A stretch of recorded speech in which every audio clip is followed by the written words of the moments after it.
میں اللہ نے ہمیں بغیر مانگے اور بغیر استحقاق کے اشرف المخلوقات انسان بنا کر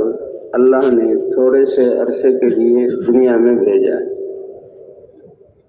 اور یہ دنیا کو مسافر خانہ قرار دیا گیا۔ یہ گزرگاہ ہے، مسافر خانہ ہے، اور انسان اس میں بطور مسافر کے ہے، کیونکہ اللہ نے انسان کو ہمیشہ کے لیے بنایا اور اس کو آخرت کے لیے پیدا کیا۔ اس لیے اللہ تعالیٰ فرماتے ہیں هو الذی سخر لکم ما فی السماوات وما فی الارض جميعا منہ، اے انسانوں، تمہیں اللہ نے وہ عظمت بخشی ہے، وہ شرافت بخشی ہے، وہ عزت دی ہے کہ ساتوں زمین اور آسمان اور جو کچھ اس میں ہے سب کا سب اللہ نے تمہارے لیے مسخر کر دیا، تمہاری خدمت میں لگا دیا۔ اور دنیا کو الدنیا خلقت لکم، دنیا کو تمہارے لیے پیدا کیا گیا اور تمہیں آخرت کے لیے پیدا کیا، کیونکہ انسان کی چاہت ہے کہ میں ہمیشہ زندہ رہوں، وہ دنیا میں ممکن نہیں ہے۔ آخرت کی زندگی ہمیشہ کی زندگی ہے۔ دنیا میں انسان چاہتا ہے کہ میں کامیاب رہوں، تو دنیا تو حالات اور ابتلا اور امتحان کی جگہ ہے، اس کا مقام آخرت ہے۔ ہمیشہ خوش رہوں، ہمیشہ نعمتوں میں رہوں، اس کے لیے اللہ نے آخرت کو بنایا۔ اس نے فرمایا دنیا تمہارے لیے پیدا کی گئی اور تمہیں آخرت کے لیے پیدا کیا گیا۔ اور اللہ ایسے کریم ہے کہ آخرت کا سرمایہ اور آخرت کی دولت کہ جس سے اللہ آخرت اور دنیا دونوں کی زندگی بنا دے، اللہ نے اس کے اسباب سب کو برابر مرحمت فرمائے۔ اور وہ کیا ہے کہ دل کا یقین ٹھیک ہو جائے اور جسم کا استعمال ٹھیک ہو جائے، کیونکہ یہ امانت ہے اللہ کی۔ سب سے قیمتی سرمایہ ہمارے پاس یہ وقت ہے، اس کا ایک ایک سانس ہے اور تھوڑی سی زندگی دی ہے۔ فرمائے ایک ایک لمحے کا گزر جانا اگر یہ طاعت میں اللہ کو راضی کرنے والے کام میں لگا ہے تو آخرت کی ارب ارب سال کی کبھی ختم نہ ہونے والی زندگی اس سے بنے گی، اور اگر یہ انسان کا یہ عمل نافرمانی میں لگا ہے تو آخرت کی ارب ارب سالوں کی زندگی گزر جائے گی۔ اور جس کی آخرت بن جائے اللہ اس کی دنیا بھی بنا دیتے ہیں، اور جس کی آخرت بگڑ جائے تو اللہ دنیا کو بھی بگاڑ دیتے ہیں۔ اس لیے اللہ تعالیٰ نے انسان کو تھوڑے سے وقت کے لیے فرمایا الدنیا سجن المؤمن، یہ دنیا تو مسلمان کے لیے قید خانہ ہے۔ یہ جیسے جو ہے قیدی اپنے سونے میں، جاگنے میں، پہننے میں، کھانے میں، پینے میں آزاد نہیں ہوتا، تو اسی طرح یہ انسان، بلکہ اس کو تو اس کی شرافت ہے کہ اس کا تو ہر عمل اللہ کی رضا کے مطابق ہو، اللہ کی عبادت کے ساتھ ہو۔ یہ بہت بڑی عزت اور شرافت ہے انسان کے لیے کہ اس کا ہر قدم اٹھانا اللہ کے امر کی بنیاد پر اور اللہ کی رضا کی بنیاد پر۔ اسی لیے اللہ نے انسان کے لیے دین اتارا ہے کہ کافر کے لیے یہ جنت ہے، وہ اپنی مرضی پر چلے، آخرت میں اس کا کوئی حصہ نہیں، اور مسلمان کے لیے اللہ تعالیٰ نے آخرت رکھی ہے۔ لا یؤمن احدکم حتی یکون ہواہ تبعا لما جئت بہ، تم میں سے کوئی ایک ایمان کے کمال کو پہنچ نہیں سکتا جب تک کہ اس کی خواہش اس دین کے تابع نہ ہو جو دین میں لے کر آیا ہوں، یعنی اللہ کے رسول حضرت محمد صلی اللہ علیہ وسلم لے کر آئے۔ اسی لیے اللہ تعالیٰ نے قرآن پاک میں ایک آیت اتاری اور اپنا احسان جتلایا